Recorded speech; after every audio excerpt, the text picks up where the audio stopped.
I did, yes. I didn't really read it because I was at a meeting, but I saw it. I'll read it right now. I got 10 minutes.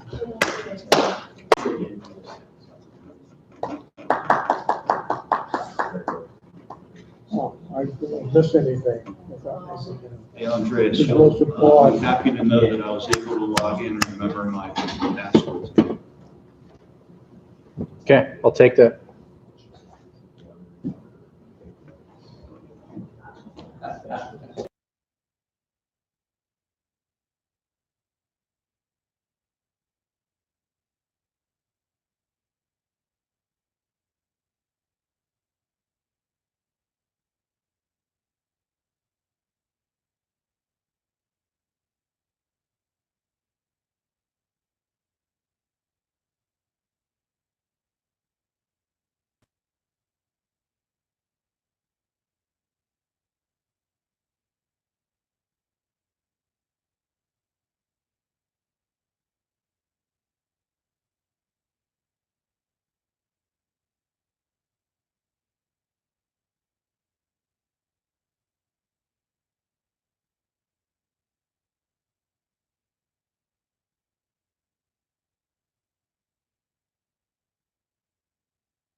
like to call this regular board meeting for November 18th, 2019 to order at 6:06 p.m. Mr. Scarpino, please call the roll. Mr. Dioli? Here. Mr. Kelly? Here. Mrs. Battle? Here. Mr. Gibson? Here. Mr. Graham? Here. Please stand for the pledge. I pledge allegiance to the flag of the United States of America and to the republic for which it stands, one nation, under God, indivisible, with liberty and justice for all.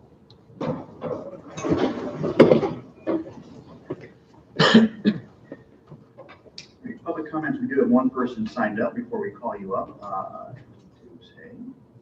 Community comments are one way for citizens to communicate with the Board of Education. When your name is called, please come to the podium and state your name, address, and topic. You'll have 3 minutes to speak. Remember, this is a formal and official meeting of the Board of Education, and what you say becomes part of the official meeting record. If your comment involves a problem with a student, employee, or board member, please do not identify them by name. Keep in mind, we are meeting in a schoolhouse and in the presence of students. At this time, the primary role of the Board of Education is to listen and reflect on what is said. Sometimes we may respond or ask questions, but not always. Whether we respond or not, your input is valued. Nicholas McHale.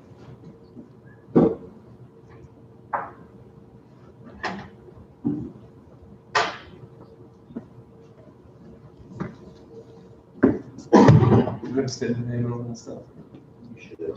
Nicholas McInerney, really 1512 Crescent Drive, Streetsboro. I just want to keep my comment short. Obviously, for people who don't know, I think everybody does, but I did run for Board of Education. I did lose this fall. I just want to offer my congratulations to obviously those who did win. I feel like we have a really good community and a really good group of people. I said it during the election. I mean, it was an election of a bunch of good people.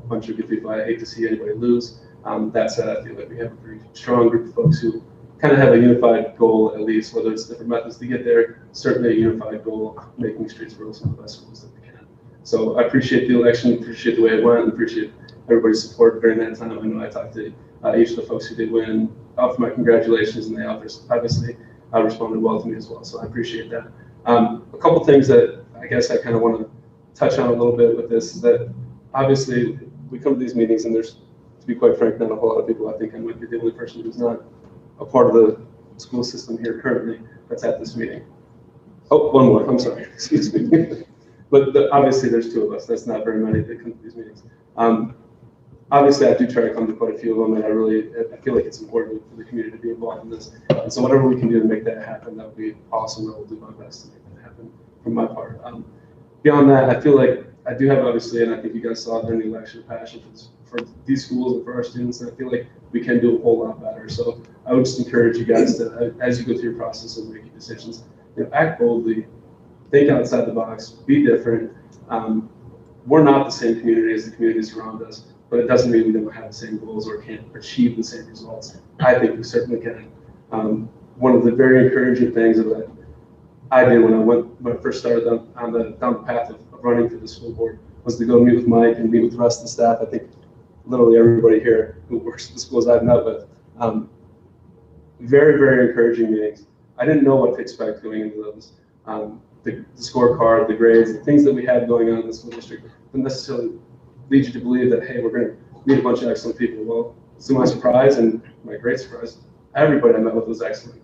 And I asked one question to each person that I met with, and I feel like this is probably the biggest point of emphasis, is that I asked, do we have the right people to make this one of the best school districts in Northeast Ohio? Are the right people here right now, today, to make this happen? And every single person I talked to answered that question with yes. Not just a yes, but a pretty emphatic yes. We have the right people in place. So if we do, then let's make it happen. I think there's a whole lot in that statement. It's not just that easy. I get it. We can't just flip the switch, but we can do it. We all believe we can do it. So let's act accordingly and let's do it. Put the pressure on and make it happen. I feel strongly that it will and that it can, and I encourage you guys. Any questions, anything I can do to help, I'm here for you. Okay? Thank you. Thank you. Thank you. All right, there's no one else, so we will throw it over to Alex. Good evening, everyone. Thank you. Excuse me. Thank you for joining us tonight on the Streetsboro Board of Education live broadcast. I'm Alex Antonczyk. Tonight's meeting, as always, being held in the Henry Deffer Intermediate cafeteria. And go ahead and toss it back on over to you, School Board President Kevin Grimm. Thank you, Alex. Moving on to approval of minutes, it is recommended that the Board of Education approve the minutes from October 10th, 2019 as submitted. I'll move. I'll second. Been moved in second. Any discussion? Hearing none, call for the vote, please. Mrs. Ballard, Yes. Mr. Veoli, Yes. Mr. Kelly, Yes. Mr. Gibson. Yes. Mr. Grimm. Yes, motion carries. Moving on to superintendent's report, Mr. Gallo. Thank you, Mr. Grimm. I have several items. I'm going to begin by having Mr. Isle walk up to the podium, and while he's walking up, he's going to give a brief achievement update. I do want to tell the board and the folks that are listening or here in the audience, we always do a did you know or kind of that highlight of something that's going on in the district that maybe the general public doesn't know. We'd like that to focus on kids. But I've asked Mr. Isle that if he could, beginning from this point forward, actually I began 2 months ago because we started doing it 2 months ago, but from this point forward, every board meeting, Matt is going to be giving an update on the achievement side of things. I think it's appropriate. I think we heard, or I don't think we heard loud and clear, and you've heard me say that we are going to continue to get better. We are not happy where we are. There was a ton of improvement, and we talked a lot about that, but we're not satisfied with that, and we're going to keep working hard to get better. So I think it would be appropriate to highlight something along the lines of achievement and that path towards greatness that we're headed down. So, and I do want to say that Nick, that was one of his ideas when he met with me and with several members of my team. He said, hey, why aren't we having like a student achievement report? And at first I thought, well, we do. We have our Did You Know, where we're highlighting something that's unique in the classrooms, but it doesn't drill necessarily specifically down into the nuts and bolts of student achievement and what we're doing. So we're going to do that every month. I'm going to ask Matt, since he is our Director of Curriculum Instruction, to spearhead that. At times, I may have Cindy Devers, our Director of Student Services, chime in, do a quick 5-minute update. And maybe I may have different administrators, and I may also do that. But this month, we're going to have Matt talk about our value added. So Matt. Thanks, Mr. Melbaum. I had about 40 slides ready for today, about a 3-hour meeting, but Mr. Melbaum suggests I keep to under 5 minutes, so you get the 6 best slides. I'm going to start with the last one first. You don't have to scroll down to that. I'm just going to say it. By 2023, that's just a short time off, all students at Streetsboro City Schools are going to earn a year's worth of growth annually, right? That's our vision statement. One of the things that attracted me to Streetsboro is not only the people, but a very well-defined, very succinct and concise strategic plan that we could attain. It's attainable. The problem that I have with it is that I think that the timeline of being 2023 is a little long-ranging. I think we can achieve that sooner than later, and that's going to be our goal moving forward. So I wanted to talk quickly about our about our value-added scores that were just published it's called the EVOS system through ODE. And value-added is basically that metric that ODE puts on a report card that measures what our vision statement is all about. Students earning a year's worth of growth for 1 year of learning, okay? We can only use this metric in the areas where we have reading and mathematics tests annually. So it goes for 3rd through 8th grade, reading and mathematics, as well as the end of course exams and science in 5th and 8th grade. Obviously, we do not have a 4th grade science test and a 5th grade science test, but we can get an idea, a value-added score based on our programs for science in 5th and 8th grade, and then all of the end of course exams in high school. But really, the one that I'm most interested in is grades 3 through 8, reading and mathematics, because it's the same children taking the test in 3rd grade as it is the test taken in 4th grade, right? So that's really exciting. Teachers that are scoring average, the value added, if you could flip the screen. Average growth is the goal, okay? So that means basically they're at 0, it's average growth. That means that the students met a year's worth of growth for a year's worth of learning, or annually, okay? Anything greater than that is really what we want to achieve because we want to get our kids caught up and surpassing the annual growth targets that the state has set. All right, so average growth is the goal. 1 year includes summer breaks. They take the the spring test in April, then they go in 3rd grade, then they take the spring tests in 4th grade, then they take how much growth did those children make in that 1 calendar year, and that gives that teacher a value-added score. Teachers are rated in 5 ways. If you could click we have least effective, approaching average. Average, again, that's the goal ODE sets. Average means a year's worth of growth. That's what we want our teachers to be able to get in order to get that 1 year of growth annually. Above average and most effective.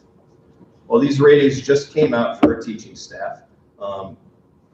Teachers at DEFR, intermediate, the middle school and the high school received these scores. This is the next slide that's really exciting. 64 teachers in our school system received a composite value-added rating. Right, there are many more teachers than that. Those are the teachers that are teaching reading and mathematics, as well as the end course exams, science in 5th grade, science in 8th grade. 56 of those 64 teachers were average or above, or 87%. Right, it's exciting stuff. Of that 87% of those 56 teachers, 30% were rated as most effective in the highest grade bands. They're far surpassing what we want our students to be able to do in that year's worth of learning. That is a big deal. It's a really big deal. And it says a lot about our community as well, because remember, we talk a lot about that 3-month summer slide, right? So this tells me that teachers or that the parents are doing their fair share during the summer, making sure that the kids are coming in equipped, ready to go on the first day, because we really don't have the entire school year to be able to get that year's worth of growth. And I'm really excited for it. Less than 5% of our teachers of the 64 are rated as least effective. Okay, so there's still work to do, but we're really trending in the right way. So the last slide, I think it's cause for celebration. Like I said, by 2023, 3 short years, all students in Streetsboro City Schools are going to achieve a year's worth of growth annually. And that's really what we're focusing on every day. We talk about it. We talk about the strategic plan, and I give props to the people that came before me for having the foresight and vision to be able to do this sorts of work for our kids. We're not there yet, but I put the emphasis on yet. It's part of that growth mindset. We're going to keep plugging away and keep going. So thanks to the board for your support. We have lots of things going. If you want a more detailed presentation tomorrow morning at 8 o'clock over in the annex, our district leadership team is going to be digging and drilling in a little bit further than that. I wouldn't suggest doing it. It's going to be a late night tonight, but we are taking a look at this data and digging in deeper. Congratulating those teachers on an individual basis who achieved this most effective rating as well. So it's exciting stuff. That's all that I have. Mr. Dalbaugh. So go back a slide. Again, it was 64 teachers that received the value-added rating, and 56 of the 64 more average or above, and 30% of those were rated as most effective. And I think I know that's why you saw such a jump in our report card rates, especially on our value-added. www.rockrating.com. So that's to be celebrated. What's really cool is this data warehouse is so huge, and that's one of the problems with data. When you're digging into data, there's so much trying to figure out the data that you want to use to make change. But that's what the district leadership team is going to be drilling into tomorrow. They're going to be seeing all this raw data. They're going to see where teachers that were most effective. They're going to see the teachers that all the way down that were least effective. And that's not a black mark on those teachers' belts, but rather it's, okay, so what can we do to support these guys so that we can help them move into the effective range or the most effective range. So we're going to be drilling down into that tomorrow at our district leadership team, just a reminder, and anyone that may not know this, school districts have district leadership teams that's made up of a conglomerate of representation from both certified, classified across all the grade levels. Then the district leadership teams then are tasked with, from the district leadership team meeting, they go back and they meet with the building leadership teams, where then it becomes more specific to that building, and then it drills back into TBTs, teacher leadership teams, or teacher-based teams. So that's how the structure goes. So we're really beginning, now that all this data was released, we're going to really start drilling backwards. And each one of the principals, while we have the same charge, each one of the principals will tell you what that data looks like and what they're really targeting in their building is very different from building to building based on what's being taught in the results of our report card from this last time around. So it's very different in every building. So what Mr. Hogue is working on at the high school is very different than what Mr. Bryant is working on at Denver. But I will tell you that from the elementary SES all the way up through the high school, the principals, assistant principals, the teachers, the staff members all take this stuff very, very personally. And I actually had, when the report card was released, actually right before the report card was released, I had a teacher from the middle school email me twice because she didn't get a response within 2 hours. She emailed me twice and say, Mr. Bob, are the value-added scores released yet? And of course, the answer was no, it's not released yet. So they are anxious to get hold of it. So, any questions for Matt or in general about this process? I do. So there's 13% that are either approaching or least effective, right? Do those, Yes. do those, yeah, some subtraction, right? How do those teachers,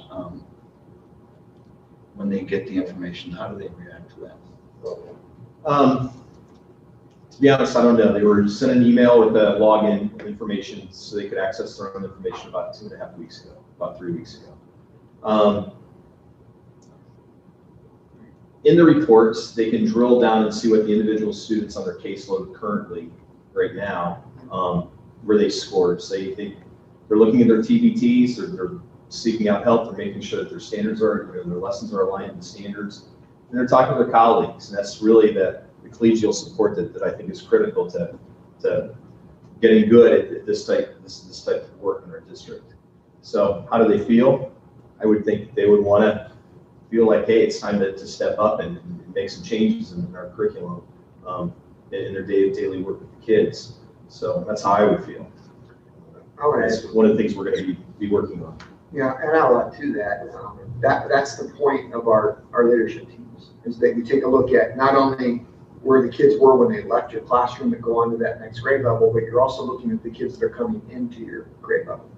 And that's also, so it's the reading of that data is very important twofold. One, where were my gaps last year? Where did my kids, if I'm an algebra teacher, where did my kids, where did they really fall short? We can drill down exactly to what indicators that they fell short on. So you need to look at that for yourself, but then you also have to take a look at the kids that are coming in, where are they at when they come in? So it's kind of twofold pieces of data. I would tell you from when I was a principal and I was director of curriculum that the teachers, and like the example that I gave you about the teacher that was calling you the day or before the report card release, they take this pretty personally. And if there were teachers that didn't, they work together in teams. So you really can't hide from it. I just want to make sure that we got, I mean, obviously, we're looking at the data, we're going for marked improvement. We have a plan, and it sounds like you do. Yeah, it's very supportive. Luckily, not luckily, good thing for us in our district, we don't have any one team of teachers. We don't have like the entire math department in the middle school, let's say, where all these affected. There's some pockets, and sometimes you always have to look at outliers to figure out, okay, what are some reasons why? And there's some legitimate reasons why. You take a look at, you drill down to those individual students. Sometimes the social emotional piece is directly impacting them. If one teacher has a group of students where that's a big issue, your scores are going to drop. So we don't really take this as trend analysis, trend data. We don't get too high or too low, but this is just cause for celebration. That's really what I really look forward to. I would say 87%. I would consider that celebrating. If it was 33% that number was talking about instead of 13, we'd have I think a bigger concern. Right. So we're definitely trending in the right direction. I would love to be able to go back, and I don't know if I have access to go back and see what it was 5 years ago, 4 years ago. That would be interesting to see if I can find out. I found those in the paper files left behind. So.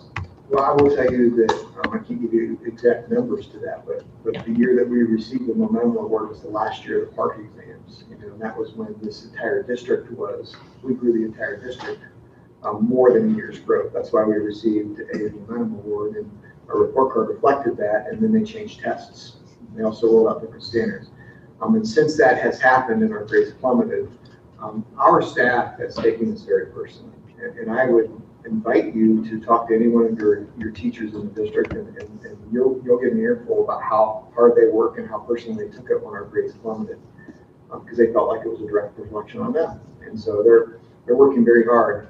You know, one thing that we've tried to do is stabilize our staff, and we have a pretty much the core has stayed here at Streetsboro for quite a while. So I think that helps as well. So that 5% as least effective, I don't think any of our teachers want to be labeled that, you know, in their own minds or whatever. And you can look at it two ways: 5% should be 0%, or it's such a small number of teachers, 2 or 3 maybe if my math was right, where you could find out using the data like I said. So figure out what exactly the problem was, and if you could provide us with more details later, I don't know if you can. Well, you'd have to tell us what area, because I mean, you're talking all your ELA from grades 3, but EBUS, of course, from 4 through 12, plus your social studies in 5th and 8th, and then all your tested subjects at high school.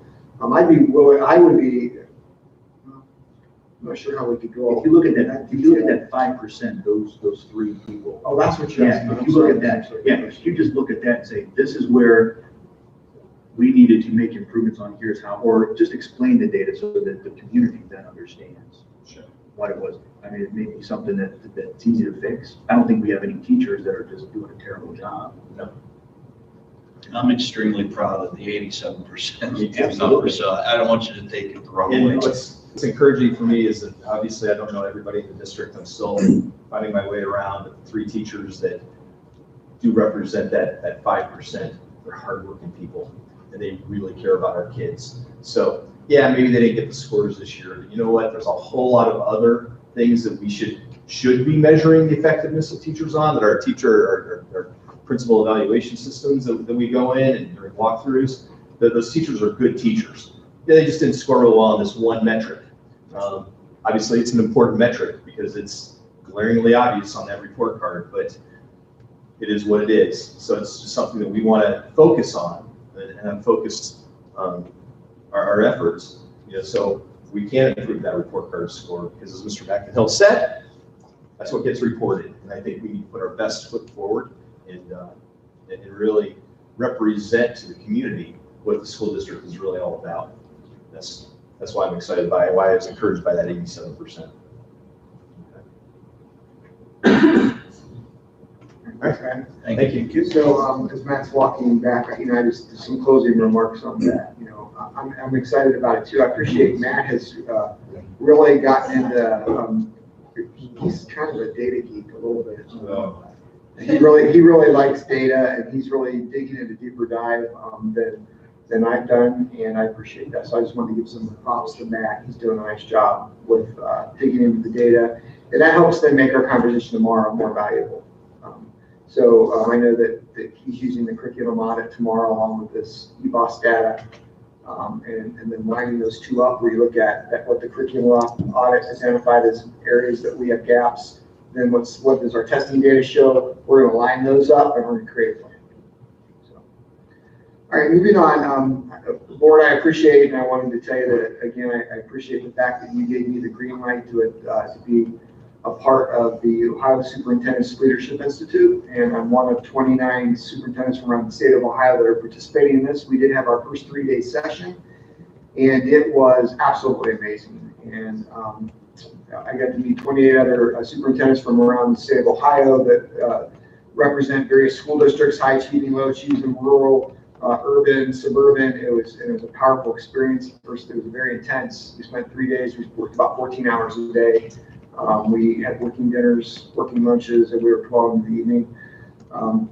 We had homework. I'm getting ready to send out to all of you, along with a sampling of the staff, a 360 survey on me and my leadership. It will be anonymous except Mr. Grimm's. Mr. Grimm, you and I will do yours, and then you and I will meet and talk about it.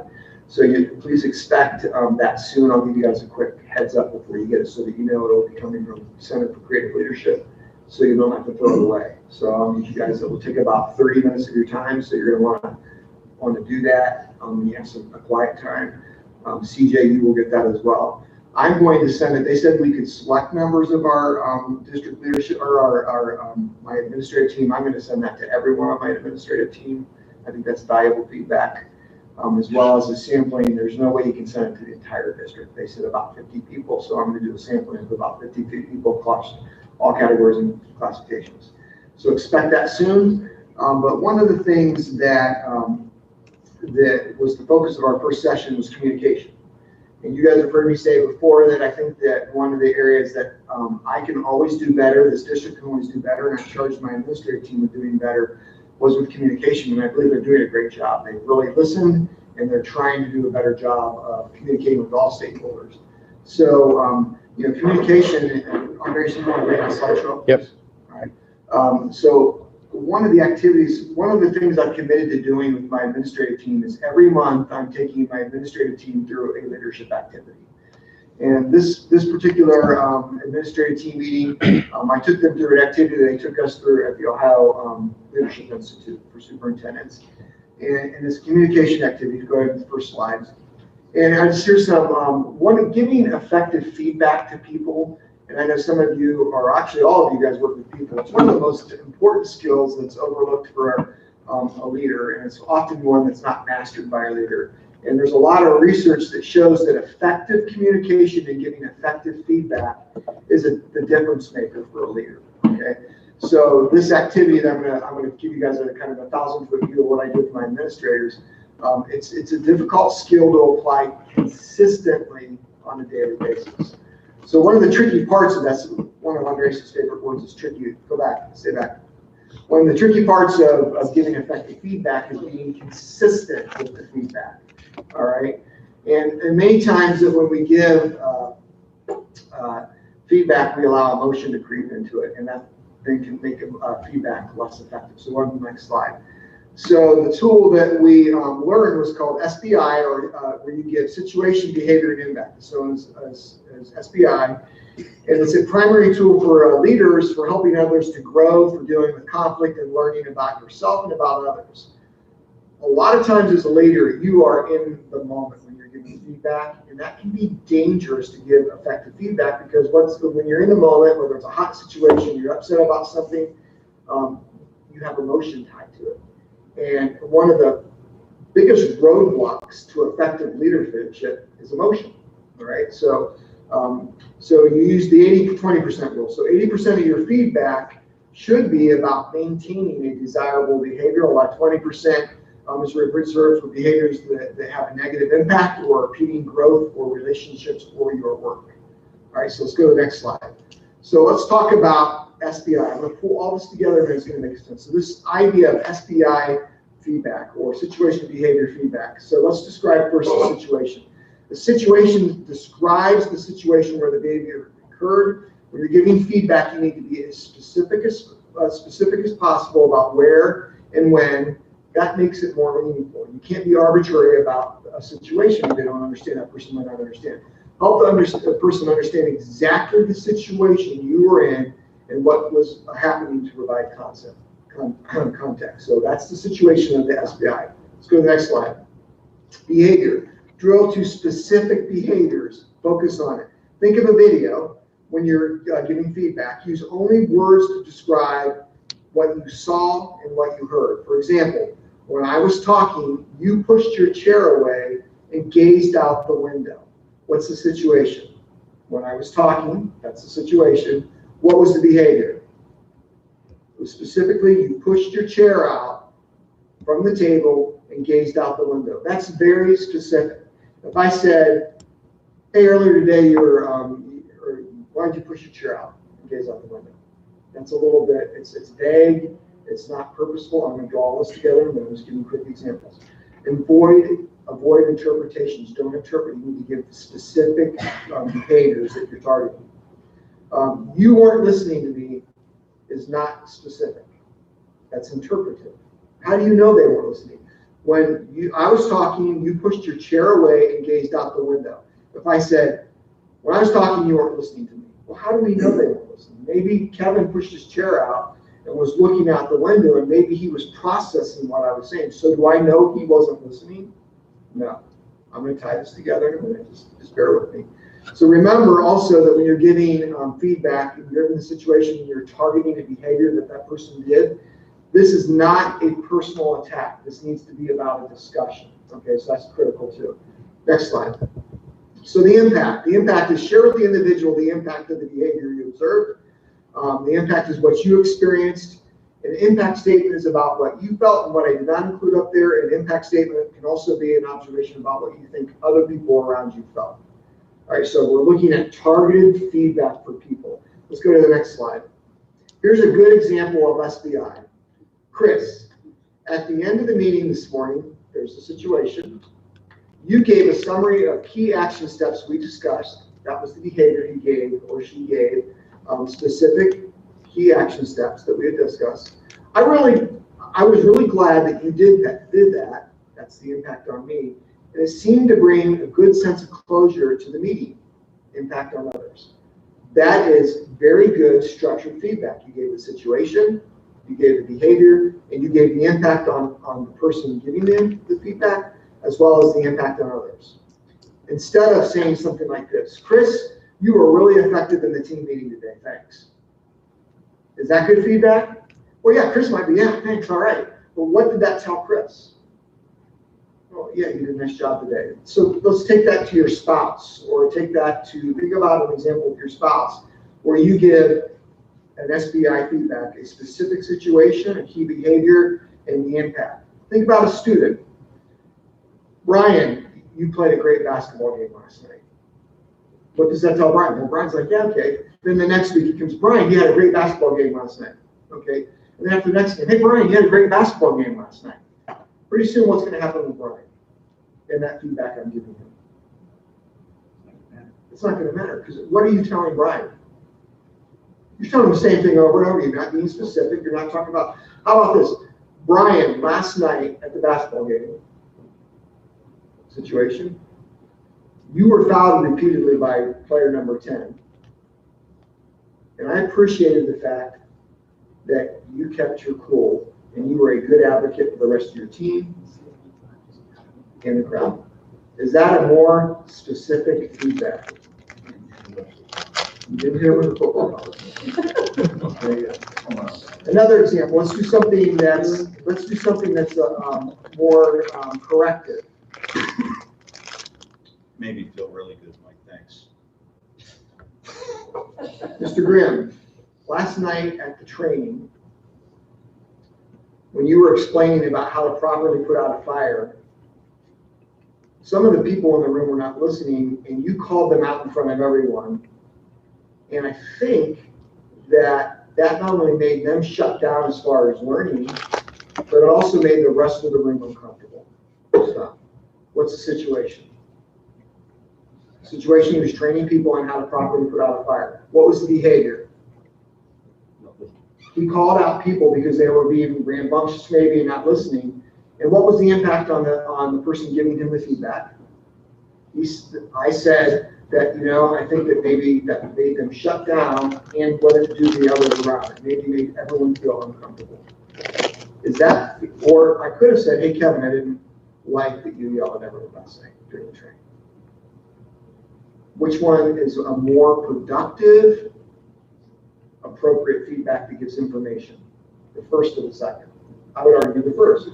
So the idea of behind SBI is to give appropriate feedback about the situation, the behavior, and the impact on the person or the impact on the group or both, and then you stop.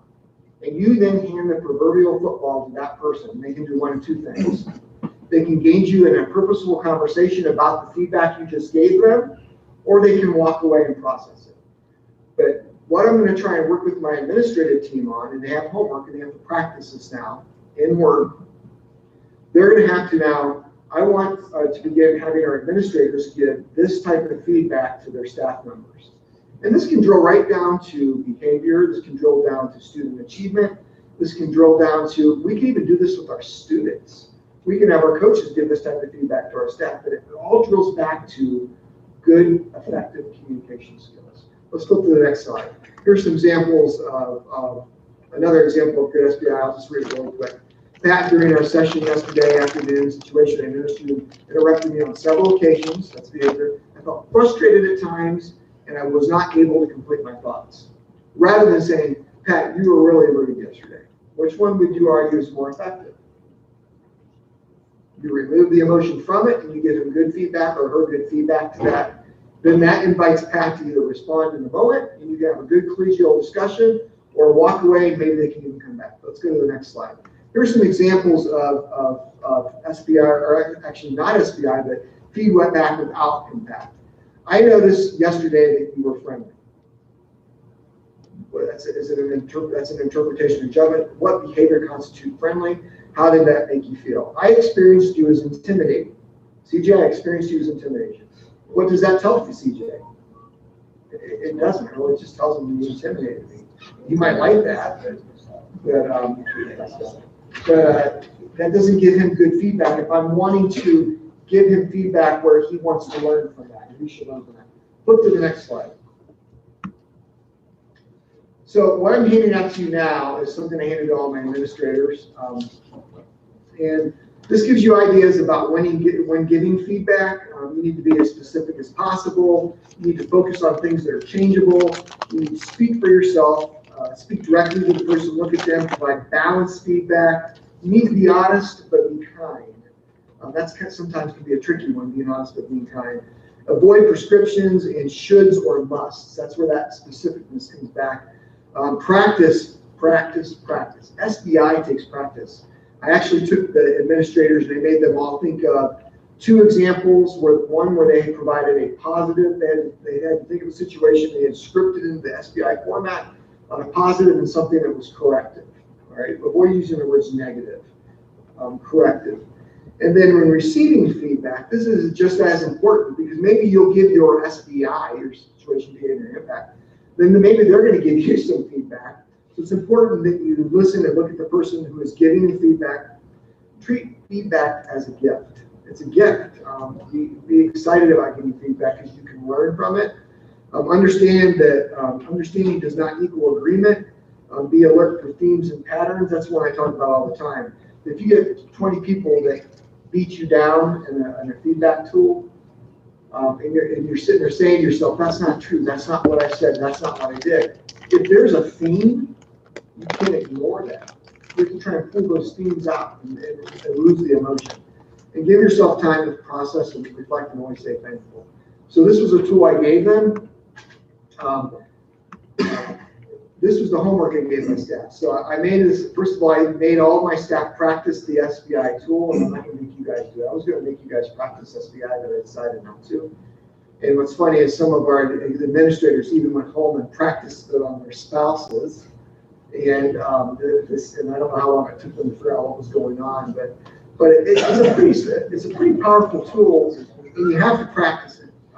So all of my administrators have to go home, go back to their working area, and they have to do at least 2 examples of a positive and 2 examples of a critical or a learning type of SBI. And we're going to report back at our next administrative meeting. And again, the purpose of this, just to pull it all together, was giving our administrators tools for effective communication with their staff. And I'm hoping that my administrators will ask for this short slideshow that I put together, and that maybe they'll do this for their staff, because I see value in teachers doing this with their students and students doing it with students. I think this is a tool that you can start from the top and trickle all the way back. And so they do have homework, and we do circle back to homework, and I'm going to force my administrative team to start using that within our team meetings as well, giving appropriate feedback, and I'm going to push them to use this. So there you have it. That's something, again, we're doing purposeful learning in all of our administrative meetings. So I would welcome your feedback at this point. How will you know, or when will you know it's working? I think I will know that it's working when I hear it when I'm out and about. And if I give a teacher a specific SBI and they don't look at me like that, so they go, oh, yeah, I know what you're doing. You're doing my principal did, or I want it to become part of what we're doing. I want it to become part of the conversation. I will be super pumped if I give an SBI to a student and the student looks back and says, thank you, and acknowledges what I just did. One One thing I forgot to say, mention, was that I also told my administrative team that was doing this training, that it's important that it's that 3-to-1 rule. That if you're going to give critical SBI feedback, you better make sure that you're giving positive. And it's kind of that 3-to-1 rule. In order for you to learn something and take a critical feedback and personalize it and want to make it something that you want to change, you better have given them some positive props to begin with. So if I'm going to give Kevin that critical feedback about his fire extinguisher presentation, I hope that I had given him several positive SBI feedbacks so that when I do say that to him, it's not a slap in the face or it's always negative. He's going to want to say, oh, that happened.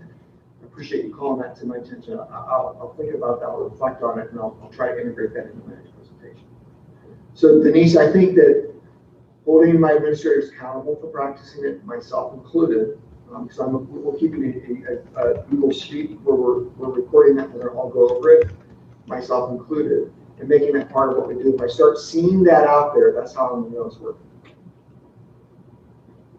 Well, my feedback to you is, I don't know if it falls within your parameters, is I like the idea of taking emotion out of it and simply stating what the fact is and getting real information as opposed to, I think people get wrapped up in a message in terms of the emotion behind the message instead of the information or data that it's trying to convey. And I think sometimes, in many ways in education, we focus on, the negative, like coming from the state, the test and punish, rather than using the information as simply that information, data, to help us make whatever we're doing better.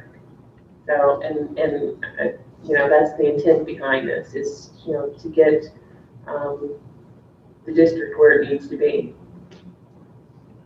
All of you are parents, and how many times have you ever caught yourself where you were lecturing a child and they're like this? What's happened? You've overtalked it. So I would argue, practice your SBI model with your kids, do it with your spouse. Identify the situation, call out behavior, and then tell them the impact they had on you, and if appropriate, the impact they had on others in your family. One other quick thing, part of the SBI feedback when listening. Go from the but to the and concept. That's tough. So I'm listening to Denise, and I respond to Denise by saying, yes, but what does that immediately tell Denise? I'm defensive, I was planning my response. But if I had listened to Denise's feedback to me and said, yes, and what does that tell Denise? You listened. Correct. So that was the listening part. And Andre's threw a meme up there. He said to me after our administrative meeting, sent that out. Actually, I think it was during our administrative meeting, he said that to me. But that's powerful too. Programming your brain when you're listening to not sit there and plan your response. And when you do respond, don't say yes, but say yes, and. Proves that you were listening and you were thoughtful. Century. I don't know what that looks like. Hot Blink Drake is the name of the meme. Good job, Ron. You know your meme, that's good. All right. Any other questions or comments about that? So I will, if it's appropriate, I will highlight my leadership activity each month also that I'm doing with the administrative team. I promise that won't take as long as I did, but I thought this was a valuable tool that all of you might want to hear that we're going to try and use and that maybe you guys can use as well. All right, moving on, just under communication, when we were talking about communication, one of our administrative creeds is making purposeful and intentional interactions with our staff and our students. And so I was asking all our administrative team to report back to us, to me, and to the rest of our teams, like how are they making purposeful interactions with their staff and their students. And they all great examples, but I'm going to pull out one from the high school. And Julie Taylor this year began every Monday, students are receiving a student newsletter, kind of like the staff is getting a student newsletter and the parents get a parent newsletter each week from the high school. And that's happening all around the district.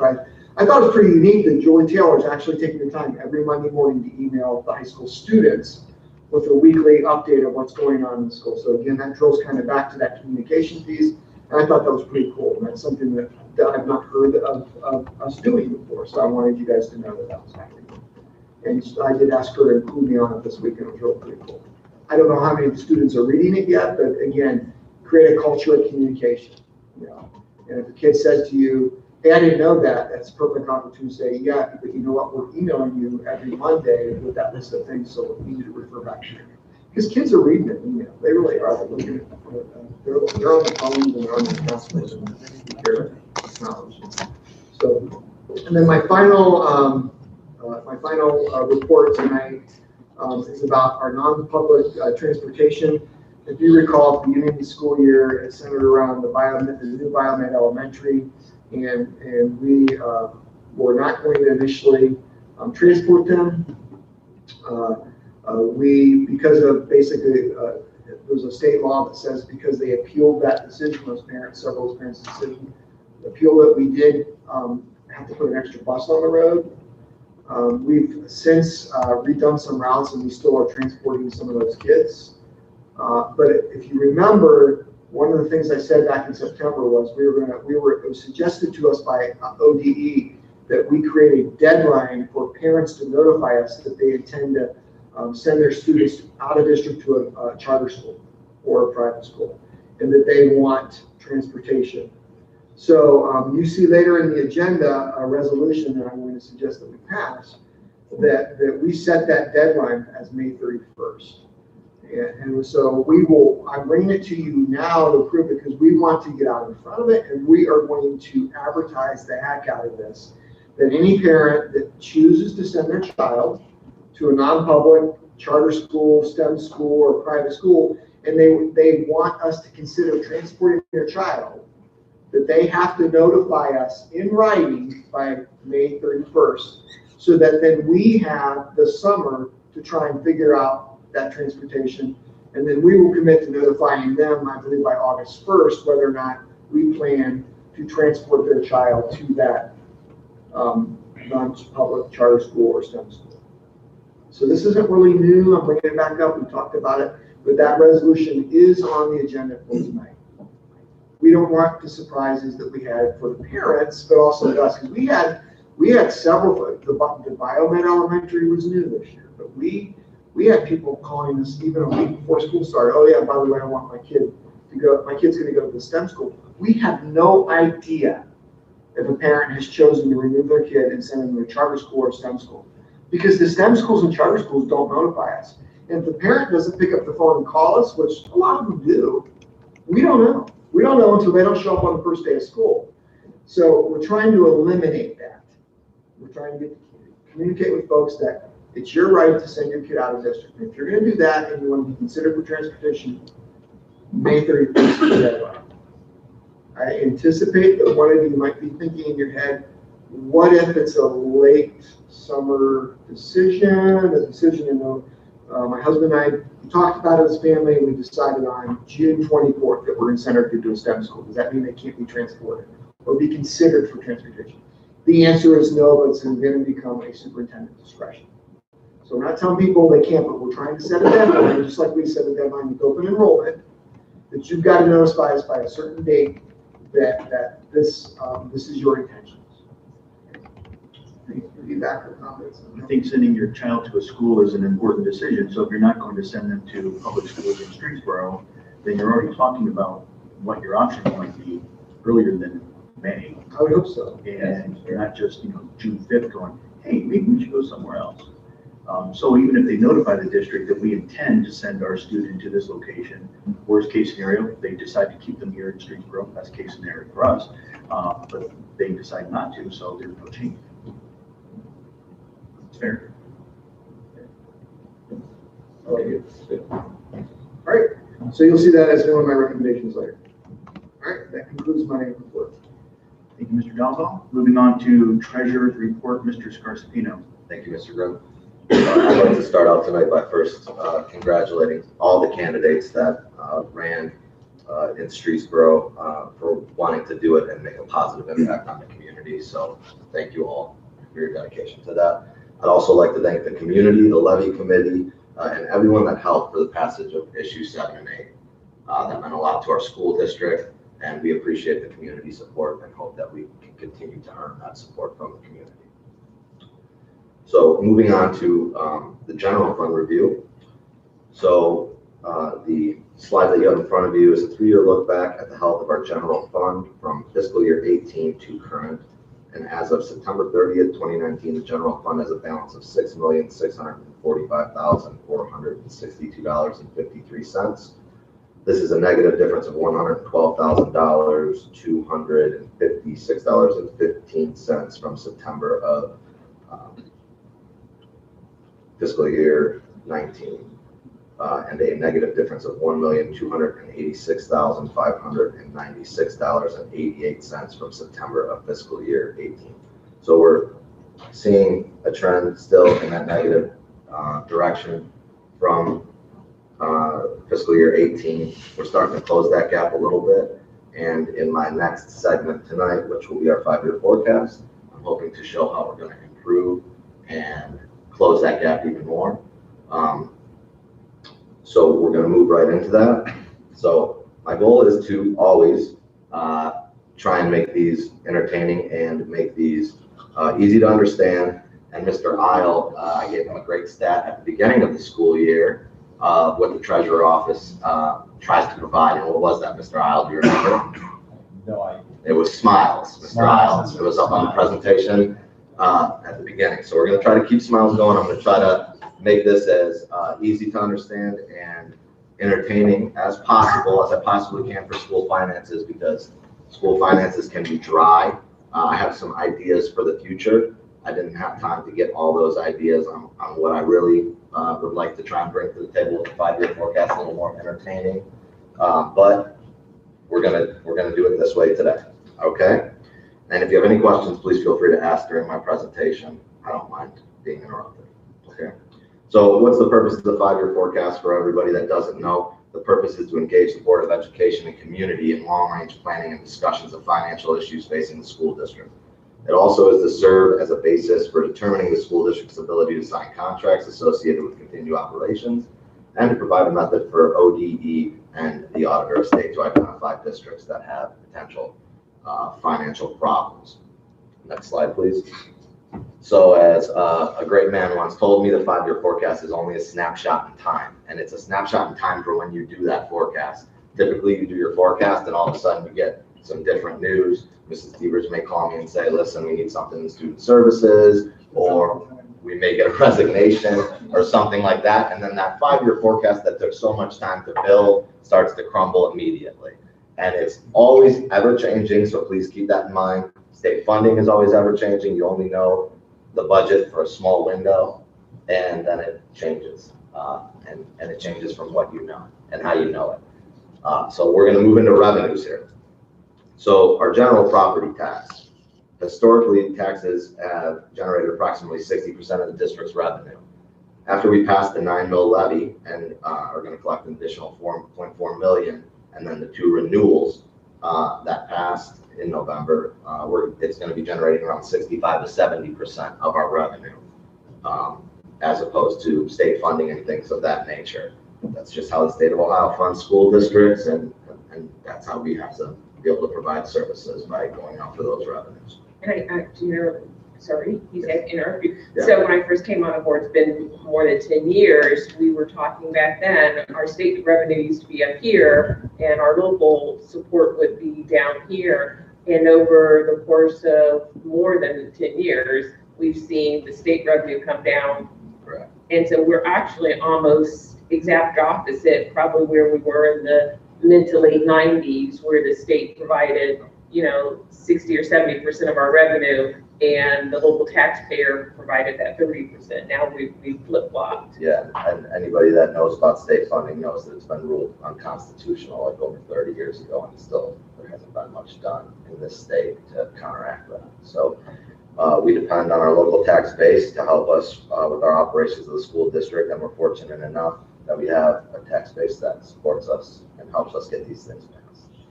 So for this fiscal year, we're projecting a revenue of about $17 million because we're going to be collecting half of that 9 mil levy this fiscal year. Come right around that January, February area, we should be collecting it.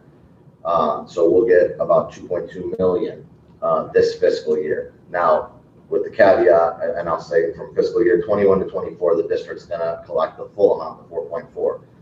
of the 9 mil. Now, again, I'm gonna just say this with a caveat. We've never collected on a levy like this before, so there's no historical data to go back and look at and see how collections go.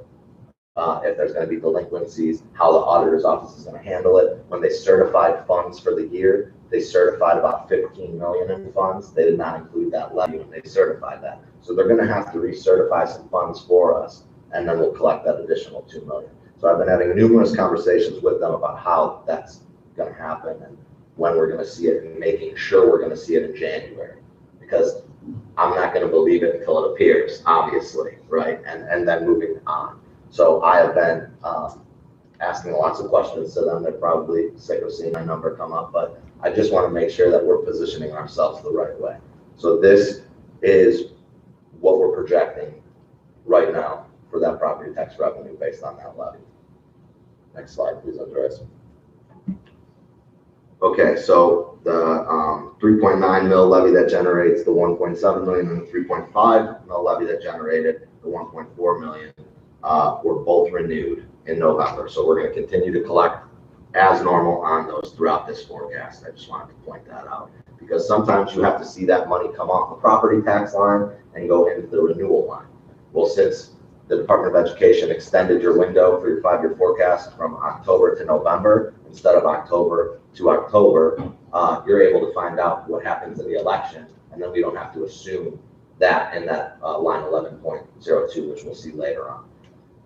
So we're going to see a prime example of that with my next bullet point right here. We have a 3.6 mil levy that generates approximately $1.6 million. That's going to expire in fiscal year 21. We're going to collect through tax year 22 on that, but we'll probably be on the ballot in November of 21 for that renewal. You'll see in the 5-year forecast, the regular document, in fiscal year 23 and fiscal year 24, we're going to see a decrease in property tax revenue. And that's because that levy is expiring. We're not going to collect on it anymore in 2022. And I can't just assume that it's going to renew. So I have to pull that money out, back those numbers out, and then I'll put them down in that line 11.020 for the assuming of the passage of that. So we would see in fiscal year 23, there's a decrease of approximately $800,000 because that's half of that 1.6. And then in fiscal year 24, that full amount, you'll see the decrease in property tax revenue. And again, renewals can't be assumed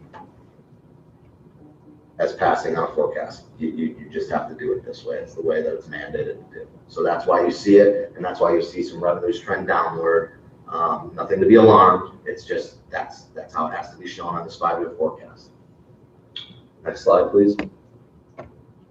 So we get unrestricted state aid and restricted state aid. Unrestricted is we get it, we can use it however we see fit. Restricted is we get it, and we have to use it towards certain purposes. So unrestricted grants is known as the foundation per pupil from the state. The opportunity grant set, I believe it's going to be set for the next 2 years at that $6,020 per student, and the state share index is going to stay the same, which we're going to see approximately about $1,900 per student generated roughly, as long as things stay status quo, which I believe it's going to based off the projections I've seen in the biennium budget. Casino revenues in there, it's estimated at about $120,000 throughout the forecast. We usually get around $115,000 to $122,000 in that range. That's where we see it on this line here. And then I'm estimating growth at about 1% on this after fiscal year 21. So from fiscal year 22, 23, and 24, I'm estimating that growth because we're kind of going to be at a standstill for the next 2 years with that state funding, unless House Bill 305 with the Patterson, is that 305? Unless there's some movement on that and all of a sudden something changes drastically. I know we've said it before, but I think it bears repeating again. Your second bullet point bears that they say that we get $6,000, but we do not. But if you go down to bullet point 4, we really only get $1,949 from the state. But if a student who's registered, who's in Streetsboro decides to go to a charter school or some other school, they take that entire $6,000 with them. So what that student is actually doing is taking $4,000 worth of locally voted levy money to some other school to spend there. Correct. And you just need to be aware of how education is funded, and Yes. that's what's happening. That's exactly It's what happens. anyone is free to educate their child however they want, but the state legislature needs to fix that. They shouldn't be pitting traditional public schools against other educational entities for funding. Yes, and that is not like, we don't issue that school a check for $6,020. I think that's a misconception out there. Like, that comes straight off our foundation deductions. Like, we don't even see that money. It comes right off the paycheck we get every 2 weeks from the state of Ohio, essentially. And then it does work the other way. So if we open enroll a student and they come from another district, that district has to then give Streetsboro the $6,020. But am I correct, is where we're at right now, we're watching our open enrollment because we need a lot of those spaces for our own students. So the best way to handle that type of thing, and I just have a little knowledge of it from my previous positions. You can add students up to the point where you don't have to add another teacher or add anything of that nature, because then your expenses increase significantly. I was at a district one time where they were just adding open enrollment students, as many as they could get, because they just saw revenue coming in, but they weren't taking into consideration the cost of what it costs to educate that student, and them having to add teachers or modulars and things of that nature. And it wound up hurting very bad. So. And I think another misconception is when you say that on average in Streetsboro, it costs $10,000 to educate a student. You know, some of our students, it costs more to educate some of the students. So that's just basically an average. That's. Yeah, I mean, it's an average across the board of what our total expenditures were versus how many students we have. Yeah. But if we get some kids moving in with a lot of disabilities, you know, that doesn't, I won't. No problem. So then we received some restricted funds for economic disadvantage funding and career tech funding. That's stayed relatively close to that number, so we're just assuming that number throughout the forecast, because we're not exactly sure where that number is going to go. So we're going to go with what we know from a revenue standpoint. Andreas, next slide, please. All right, so property tax allocation is our next slide, and this line includes the TPP tax that we were discussing very much last year around this time. So, and also included in here is homestead exemption and rollback credit. We estimate this as 9% of general property tax. That's just kind of how it's always played out historically for us. So I don't want to reinvent the wheel with that. We're going to keep following it and watching and see if it stays true to that 9%. The final years of TPP are here, as we all know. And those are estimated amounts on the screen there. Fiscal year 20, this year, we're going to get about 500,000, 2 separate payments, but 500,000 total. And then fiscal year 21 will be our last year of receiving payments of 245,000. And then fiscal year 22 and 23, we are estimated to receive no reimbursement. Just as a guide, in fiscal year 18, our reimbursement was 1 million. So you can see how that's negatively affected us. And we all know how it's the bigger picture from 2010 to current, how it affected us as well. So that's what you see in your property tax allocation line for revenues. And then our next line, Andreas, please, thank you. This is our all other operating revenues. It consists of open enrollments, any sort of abatements, and miscellaneous items, interest that we receive. We're estimating growth at about 1% here. That's a safe number, I believe. But we're backing out some numbers here. So in fiscal year 19, we had a large number in this line. And that was because we had a one-time payment from the Portage County auditor for $700,000, and then we had our settlement with the city included in that line. So when we're basing 1% growth, we're backing those numbers out to get to what that true number would have been without those payments, and then tacking on the 1%. Okay? All right. So now we're moving on to expenditures. And our biggest expenditure is our personnel service. We're in the business of employing people to educate kids. So we're not making, widgets or anything like that. So this makes sense of where our biggest expenditure is. This is including salaries, overtime, substitutes, supplemental contracts, severance payments, things of that magnitude. This is our largest expense. It accounts for approximately about 55% of our total expenditures are in salaries. In this forecast, because we only had, our contract has expired, we're on this old contract for one more year. We don't know what the next contract holds. So I can't estimate beyond what we know.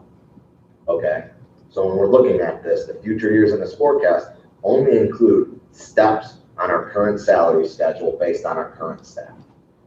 Because that's what we know, and that's what we're projecting out, that we're gonna need that many staff, and we're gonna need that type of money for salary, okay? So that's our personnel services, line 3.010. Our next slide will be benefits. So in our benefits line, this consists of our STRS, SERS, workers' comp, Medicare, unemployment, healthcare premiums, things of that magnitude. It's our second largest expense, and it accounts for about 24% of our district's total expenditure. So salary and benefits, depending year to year, are anywhere between 75% to 80% of the district's expenditures. That's good. That's typical in school districts, maybe a little less in some, a little more in some, depending on the district. But you want to have some goals. You want to shoot for some goals to try and keep yourself financially stable.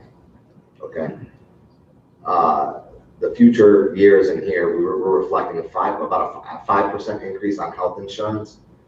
I don't have any hard evidence on that. I just kind of base it off historical data, and we'll look and see how it's going to increase, and it could affect us positive. It might not go up by 5%, or it could affect us negatively. We may have a couple of good years and then one really bad year of an increase in premiums. It's 5% conservative. I would say 5% is probably conservative in a sense, but given that we're in a consortium and we have some protections, I think that, and we're doing the right things in our vitality program to help us get a 1% off our total premium every year. So it's going to depend. It depends on the shift and what happens in the consortium and how many people have claims against the consortium and things of that nature. There's not just a surefire like algorithm I can put in to give us that. So, last year in like March, we got a very large number from one of our consultants in the consortium of what our premiums were going to increase. And then all of a sudden, it was literally, I believe, a few weeks later, right, Mike? That number decreased significantly the opposite way within a month time frame of what it was looking to what it was going to. It's just a scary number to predict because I've seen 10%, I've seen Right. 2%. Yeah. Yeah. So, what we hope for is by going 5%, maybe we get 1 year where it's 10, but then 1 year where it's 2, right? And then what I'm hoping is that the aggregate is going to be within that range of the 5, 5, and 5. So maybe not every year is 5, but hopefully the aggregate is. And then we have retirement benefits. We're taking our personnel services number, multiplying that by the 14% for our retirement number. And then we're obviously have our workers' comp in there and Medicare at 1.45%. So again, those two items are the biggest expenditures, personnel services and retirement.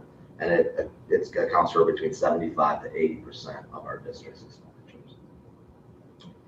The next slide is our purchase service. We have utilities, liability insurance, legal costs, ESC costs, special education costs, computer services, leases, open enrollment out, community school tuition, things of that nature. Purchase services historically is accounted for about 15% of the district's total expenditures. We're looking at about a 2% increase here, and I'm hoping it's not 2% because we're trying to get creative and do some things to keep those numbers down. We've also had some legal fees in the past that were relatively high given some of the climate with the district. We're hoping that's going to trend in the other direction as well. And as contracts are coming up, we are doing everything in our power to negotiate those contracts to lesser than they were prior. And one you may see in the near future is a copy lease agreement that Andreas and I have been working very hard on to drive that cost down significantly. So these are the types of things we're doing to try and drive purchase service expenditures down, but they could be an uncontrollable cost as well. We may have to add staff because of one of the reasons Denise mentioned before, but we may not want to add them through personnel services. We may want to add them through an ESC person because we may not know how long we're going to have that student. So that could all of a sudden change overnight from, maybe $40,000 in ESC cost to $200,000. Our next slide is supplies, and the supplies line includes educational supplies, textbooks, software, office supplies, maintenance supplies, fuel, all fall under this category here. And what we're doing is we're taking about $575,000 and we're keeping that right there. And we're going to try to control that and average that out to fall somewhere in those lines. Now I know we're going to potentially be doing some textbook adoptions over the years and things of that nature. So the goal is we'll try to keep it within that 5-year window of that dollar amount. It's something we can control slightly. We don't have complete control, but it's something that we can definitely control slightly by setting budgets and having conversations. For example, I have conversations with every administrator, every principal at the end of every year, and I show them their accounts, specifically their supply accounts, and I say, okay, this is what you spent in your building on supplies. What do you think you're going to need next year? Is there something that I don't know that you foresee coming? How can we handle that? And then we try to figure all that out and keep it within this budget for district-wide. And I'll have those same conversations with Mrs. Zieber and Mr. Isle about textbook adoption and things of that nature. So that's what you'll see in this line. All right, line 6.010 is excess revenues over under expenditures. Positive number indicates that we are not deficit spending, and negative number indicates that we are. And I am very happy to report that for a few years in this, we are projecting to not deficit spend and build our reserves like the plan. Now you'll see in forecasted year, fiscal year 23 and 24, we are deficit spending. However, that's when I'd like to draw your eyes to the renewals in line 11.020, because with those funds renewed, we are not deficit spending. So we're only seeing deficit spending there because we're seeing our property tax revenue go down because of those renewals expiring, but we're putting them back in 11.020, and we're seeing non-deficit spending and us starting to try and build those reserves again, but then also get in a cycle where we are not deficit spending year after year. It's going to happen. It's going to happen. It happens in every school district, but we're going to try to get in a trend where that's not going to occur as much, so we can build these reserves back, because we really need to build our reserves back. It's nice not seeing the red. Yes, it was. I was very pleased that I didn't have to come here and be the Grim Reaper today, like I have had in the past. So it shows the positive things that this district's doing. It shows the positivity of the community passing these levies, and now it's showing up in the fruition. All the hard work is starting to show up, and we're going to do everything we can to keep it this way. Now, we may deficit spend this year. It's going to be close. It's going to be close. It's going to depend on those revenues. We're going to try not to. Okay, we're going to try not to. All right, our next line is that line 11.020, property tax renewal. So this is where I was talking about that 3.6 mil levy falling off and then coming on. I'm not going to continue to go on and on about it, but that's where you see that revenue come back into play for our school district. It comes off the property tax line, 1.010, and then goes into that 11.020. So before we go to the next slide, this is where I want to have a little fun tonight. Andreas advised me strongly against it. I said, I advised him I would not be against me. I would not be me if I did not do this, and I'm true to myself. And we need to have a little fun, because school finance is a dry subject, okay? And we need to have a little bit of positivity, smiles on our faces at some of these meetings, because we're in a school building where there should be laughter and children. So we're going to laugh and have some humility, okay? And if anybody's upset, I apologize, and we can have that discussion after the meeting. So I advised against my it. next slide, please. So I get teased all the time when I do a weather report for our 5-year forecast, because I thought that weather reports are something that could be easily communicated to the community and they could see it, and everybody looks at the weather, so they know about rain, they know about sunshine, and they know what means what. So, with that said, Weather and Emotion Forecast is brought to you by the smiling faces of Mr. Dalbaugh and Mr. Scarsapino, because the treasurer's office is always going to provide what, Mr. Isle? Smiles. Smiles, right? And I'm very excited to present this to you. Please go to the next slide. So there we see smiling faces. So in fiscal year 20, we see Sunny with smiles, and we see Mrs. Baba's smiling face, because we're hoping that we're going to have a cash carryover balance of about $3.2 million. Okay, which is great. That means we're starting to trend in that right direction. Then we see our board president, Mr. Grimm, in fiscal year 21, sunny and smiling. And I hope he continues to be in fiscal year 21, because we're going to keep on trying to trend in that direction with a cash carryover balance of $4.9 million. And then we see Mr. Violi, who always gives me the hard time about my weather forecast.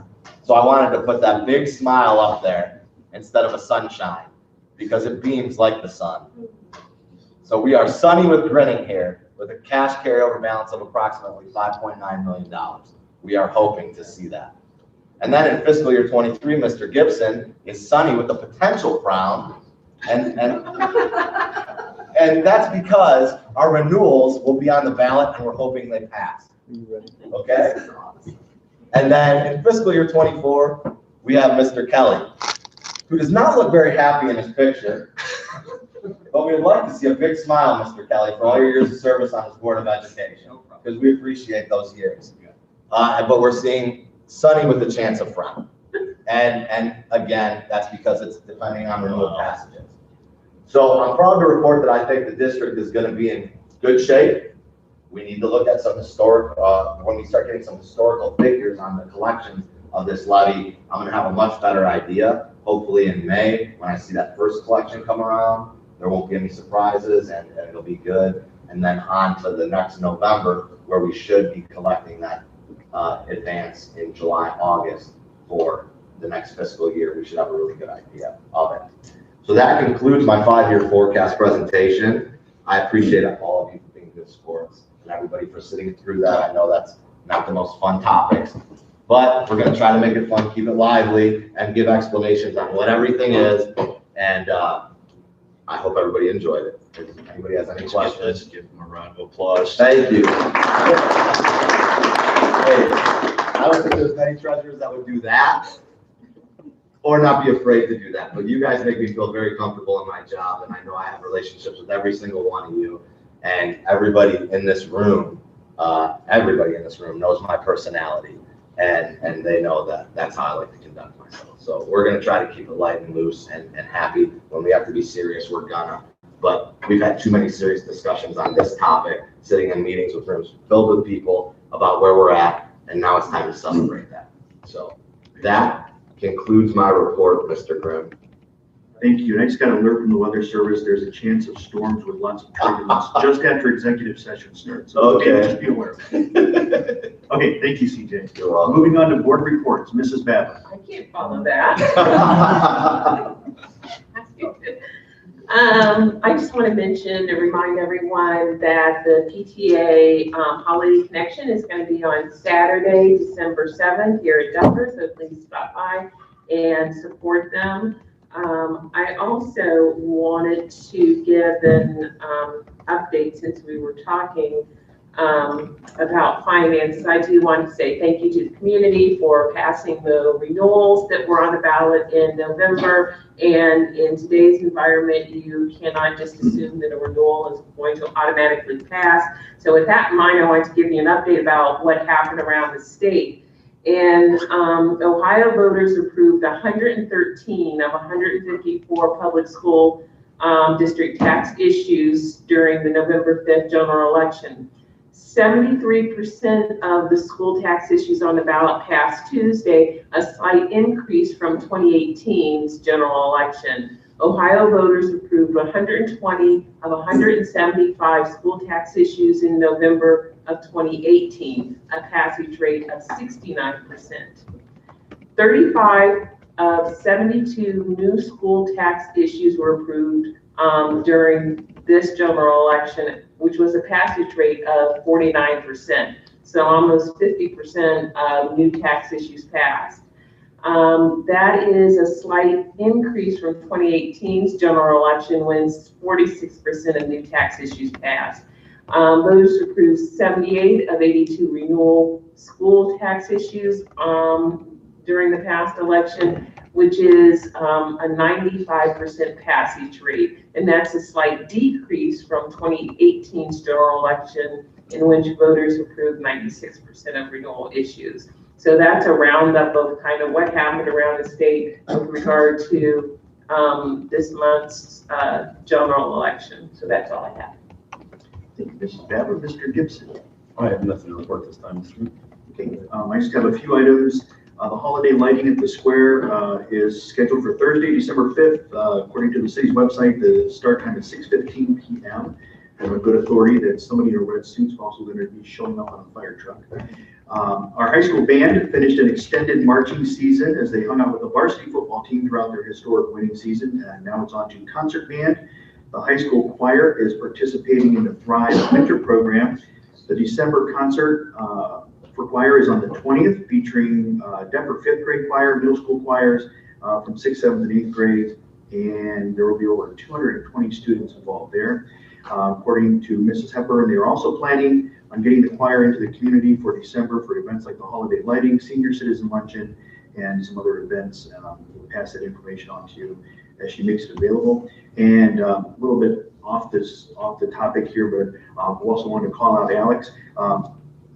Notice in front of him, there's a little certificate. He was named staff member of the month for October. Not only is he here doing our Board of Education meetings, he's also engineering the Rocket Radio football broadcast, doing the weekly DJ show, and he's also planning staff outings and events as the official director of fun. And it's the second time he's been presented with the award.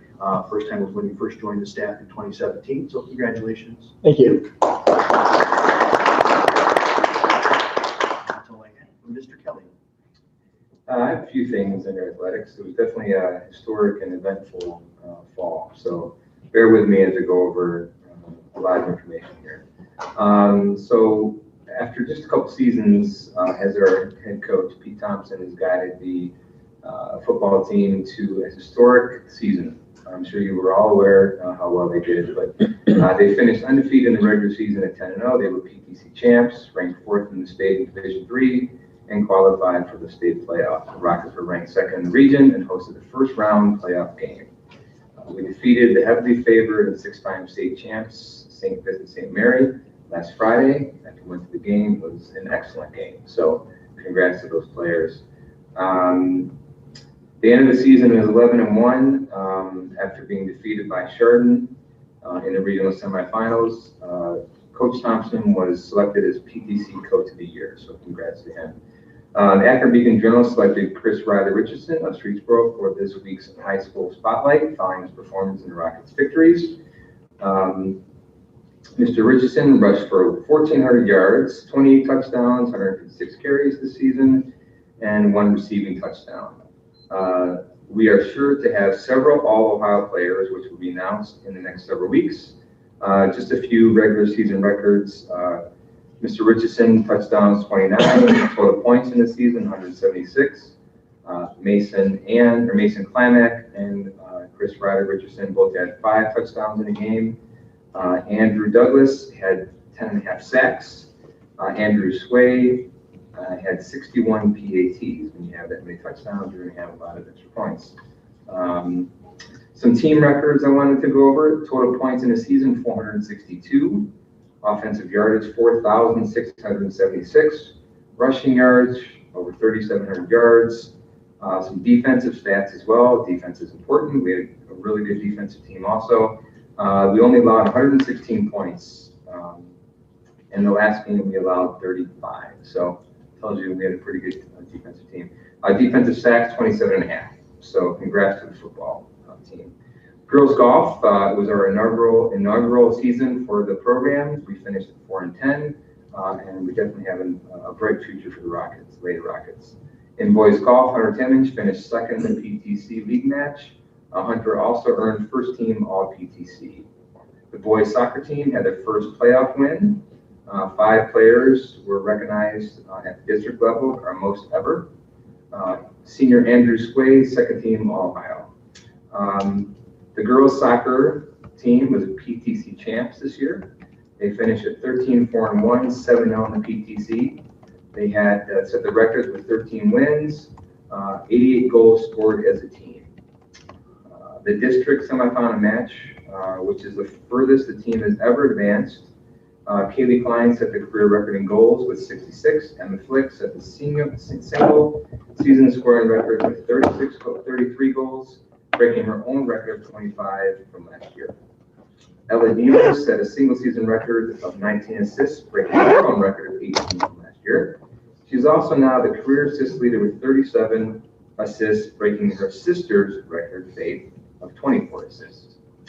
Ella Devers is the first team All-Ohio. Coach Ryan Willard was selected as PTC Coach of the Year. So, not too bad. Nice job. Girls, I'm almost done, sorry. Girls cross country improved improved in 2019 to 4th place overall as the PTC championship, up from 5th place from the previous year. Our varsity team improved their times by an average of 8 minutes when compared to every race from last season. Boys cross country, 2 regional qualifiers, Riley Devers and Zach Bales. Zach also set a new school record of 16:49. It's a really good time. A special thanks goes out to our cross country coaches, Mark Vindas and John Hannon, for their hard work in designing the cross country course. We hosted our first cross country meet this fall. Volleyball, the volleyball team advanced to the sectional final game after defeating Youngstown East in the first round of the state tournament. So our volleyball team, unfortunately, had a record that stopped this year. So they had 15 straight seasons where they won more games than they lost. That's a pretty good streak there. So props goes out to them also.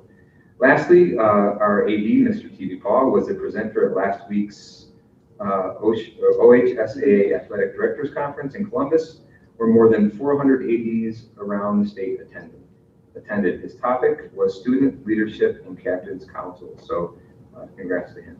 Thank you for bearing with me. It wasn't exciting as CJ's weather report, but I tried. So thanks a lot. Randy, thanks for all your help too on that. That's all I got. Mr. Gill. I have no report. Okay, moving on then to consent agenda items. It is recommended the Board of Education approve the consent agenda item B through N. Moved and seconded. I'd like to call out the donations. We have several large donations. I believe everything here totals over $10,000 in donations. Some of the top ones, Aurora Masonic Lodge number 606 donated $5,000 to the Special Education Department.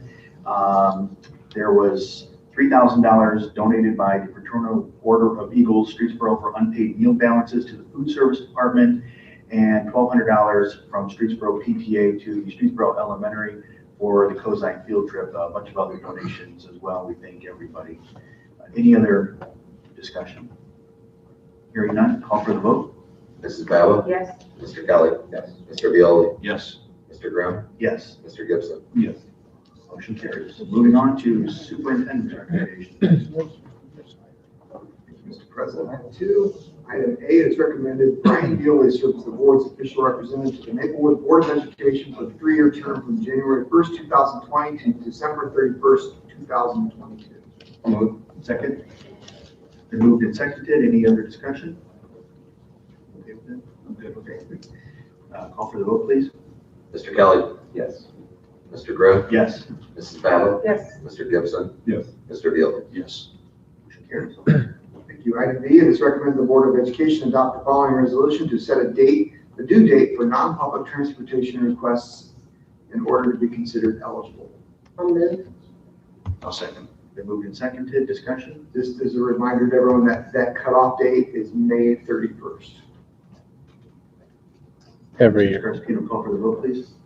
Mrs. Ballard? Yes. Mr. Violi? Yes. Mr. Grimm? Yes. Mr. Gibson? Yes. Mr. Kelly? Yes.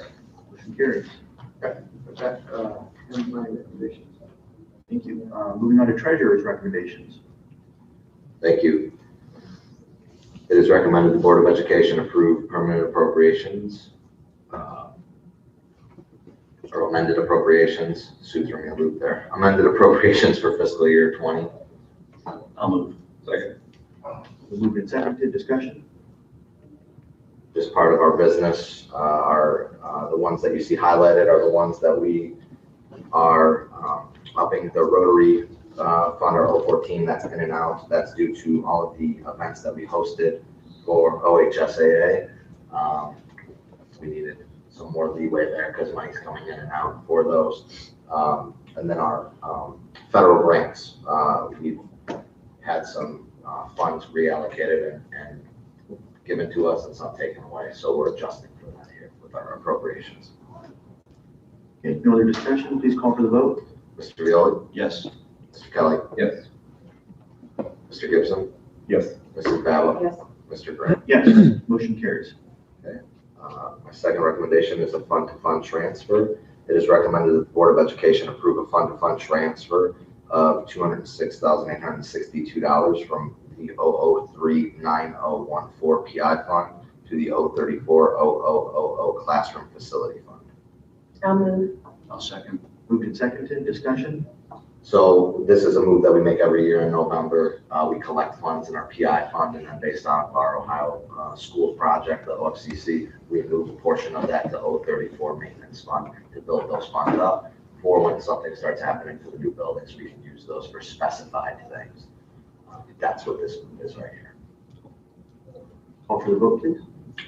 Mrs. Ballard? Yes. Mr. Violi? Yes. Mr. Grant? Yes, Mr. Gibson? Yes. Mr. Kelly? Yes. motion carries. Okay. And my last recommendation is, it is recommended the Board of Education approve the 5-year forecast as presented and authorize the treasurer to submit the forecast to the Ohio Department of Education. I'll second. Been moved and seconded, discussion? Well, those pictures at the end, you know. No, those would be submitting a standard spreadsheet format. We can put those on the website. We can put those on the website though, most certainly. It's the best I five-year think the state might best five-year enjoy. forecast we've had in a while, I all the way try, around. I try to keep it light for you guys when I can, so. But yes, no discussion. Okay, call for the vote, please. Mr. Kelly? Yes. Mr. Violi? Yes. Mr. Grimm? Yes, Mrs. Ballard? Yes. Mr. Gibson? Yes. motion carries. That concludes my recommendations. Thank you, CJ. Any new business? Any old business? All right, moving on then to board president's recommendations. Mr. Grimm, Oh, yes. before you do that, please, could you add to your statement, items to be kept to consider items to be kept confidential? Just read that first and say that first and then read the rest of it. It is recommended the Board of Education into executive session to consider items to be kept confidential and to consider the employment and discipline of an employee or official and to consider details relative to security arrangements and emergency response protocols for a public body or public office with possible action to follow. Move. Second. Moved and seconded. Any discussion? Hearing none, call for the vote. Mr. Kelly? Yes. Mrs. Ballard? Yes. Mr. Grimm? Yes, Mr. Gibson? Yes. Mr. Violi? Yes. and motion carries. We are in executive session at 7:39. Thank you all for coming.